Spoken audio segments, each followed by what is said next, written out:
Bagi memulakan majlis ijab dan kabul pada pagi ini, saya serahkan majlis kepada Jurunikah Al-Fadil Ustaz Muhammad Faisal bin Muhammad Noor bagi meneruskan acara.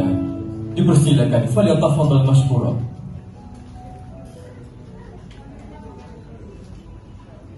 Terima kasih kepada pengacara majlis.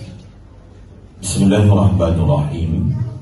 Alhamdulillahirabbil alamin wassalatu wassalamu ala asyrafil anbiya'i wal mursalin wa ala alihi wa sahbihi ajma'in. Subhanaka la ilma lana illa ma 'allamtana innaka antal alimul hakim.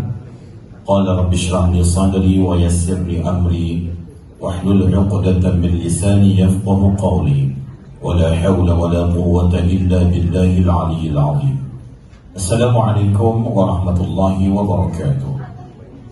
Datuk Datin, tuan-tuan dan puan-puan yang dihormati sekalian, alhamdulillah kita bersyukur pada Allah Subhanahu wa taala dengan izinnya dapat kita hadir bersama-sama, kita berkumpul, kita berhimpun dan kita bertamu di Dewan Seri Kasih ini untuk kita menyaksikan dan menyempurnakan satu majlis yang sangat mulia pada agama kita, majlis ijab dan qabul antara pasangan Muhammad Huzairi bin Muhammad Muhabdi dan Nur Amira binti Muhammad Zaki.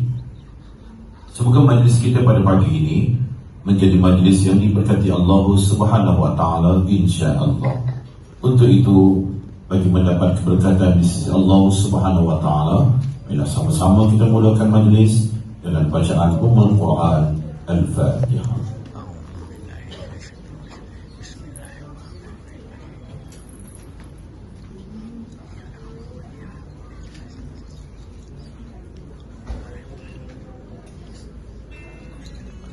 Yang saya hormati Encik Muhammad Zaki bin Dali selaku wali dan juga tuan rumah bagi majlis ijab qabul pada pagi ini dan isteri serta seisi keluarga yang hadir. Yang saya hormati Ayahanda Bonda pengantin lelaki dan rombongannya serta seisi keluarga yang hadir. Yang dihormati Encik Muhammad Huzairi bin Muhammad Muhabdi pengantin lelaki, Cik Nur Amira binti Muhammad Zaki pengantin perempuan. Yang dihormati Encik Anam Mukhlis bin Muhammad Zaki dan Encik Wan Zaidi bin Wan Husin selaku dua orang saksi bagi majlis ijab qabul pada pagi ini, dan seterusnya tuan-tuan dan puan-puan hadirin hadirat yang dikasihi sekalian. Saya Ustaz Muhammad Faisal bin Muhammad Noor, penolong pendaftar perkahwinan bagi Karya Masjid Bandar Tun Hussein On, mengalu-alukan perhimpunan kita pada pagi ini.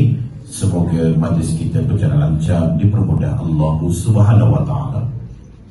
Datuk Datin, tuan-tuan dan puan-puan sekalian, suka saya nyatakan atur cara majlis.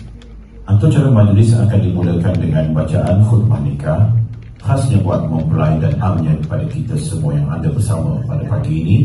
Moga-moga memberi manfaat kepada semua. Sebaik saja khutbah nikah dibacakan, kita akan